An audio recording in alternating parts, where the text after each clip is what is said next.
વિષય રહ્યો છે. તો મારા વિષયની સાથે સાથે સાહિત્ય દ્વારા સમાજની સેવા થાય એ માટેનું કામ હું ત્યાં રહીને કરું છું.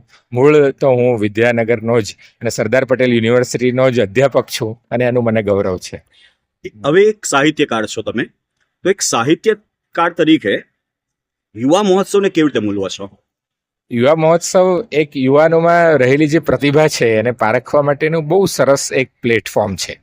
તમે જુઓ કે અહીંયા 500 યુવાનો બેઠા હશે, 500 યુવાનોના મગજમાં જુદા જુદા પ્રકારના વિચારો ચાલતા હશે. એનામાં રહેલું સત્વ જુદું જુદું છે. એ સત્વને ઓળખીને એ દિશામાં જો એને ડાયવર્ટ કરવામાં આવે તો એ સાચી દિશાએ પહોંચે જ.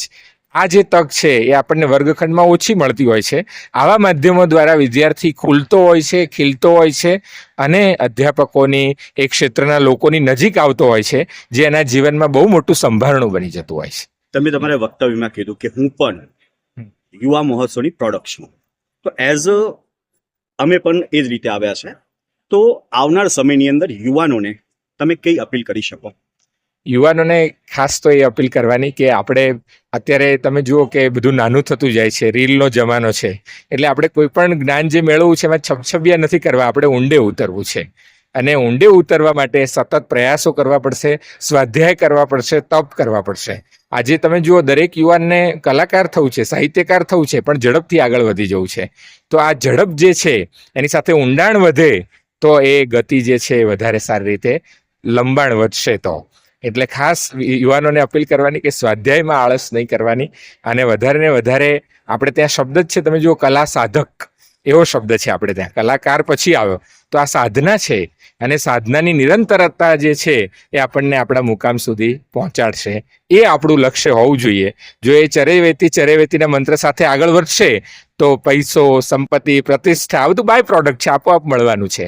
બસ આ જ અપીલ મારી યુવાન. એક છેલ્લો પ્રશ્ન, એક સાહિત્યકાર તરીકે યુનિવર્સિટીમાં 25થી વધારે અલગ અલગ પ્રકારના વિભાગોમાં કામ થવાનું છે, તો કંઈક એવો વિભાગ કે જે સાહિત્ય સાથે પર્ટિક્યુલર રિલેટેડ હોય એવું કંઈક તમારું આઈડિયા સજેસ્ટ કરી શકતા હો તો? યુનિવર્સિટીમાં તો ઘણા વિભાગો ચાલે છે. તો આપણે એક ક્રિએટિવ, તમે જુઓ આજના જમાનાની 21st સેન્ચુરી સ્કિલ્સ જે આખું વર્લ્ડ વાત કરે છે એમાં 2 સ્કિલની બહુ વાત થાય છે, ક્રિએટિવ થિંકિંગ અને ક્રિએટિવિટી.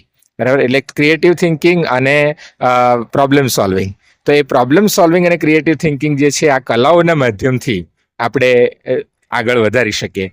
તો આ જે પરફોર્મિંગ આર્ટ જે છે એનું શુદ્ધ શાસ્ત્રીય જ્ઞાન જે છે આ વિદ્યાર્થીઓને મળે એવી વ્યવસ્થા પણ આગામી સમયમાં આપણે કરી શકીએ. કેમેસ્ટ્રીનો વિદ્યાર્થી હોય તો એને જે કલામાં રસ છે એ પોતે તો તૈયાર થાય છે, પોતે વિજેતા પણ થાય છે, પણ આગળ એને કઈ રીતે વધવું એના માટેનું જ્ઞાન આપણે આપીએ તો એ વધારે વધારે, કારણ કે આ ક્રિએટિવ થિંકિંગ જે છે એ દરેક વ્યક્તિ માટે મહત્વનું છે, કોઈ પણ ફિલ્ડનો હોય.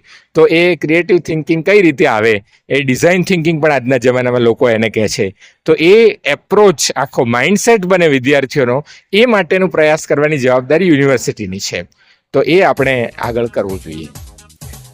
એઝ અ કોમર્સના સ્ટુડન્ટ છે એટલે જીવનનું બેલેન્સ અને કલા આર્ટ્સનું બેલેન્સ લાઈફને કેવી રીતે સર્વાઈવલ કરાવી શકે છે તેના વિશે ખૂબ જ સરસ માહિતી આપી. ખૂબ ખૂબ આભાર સાહેબ.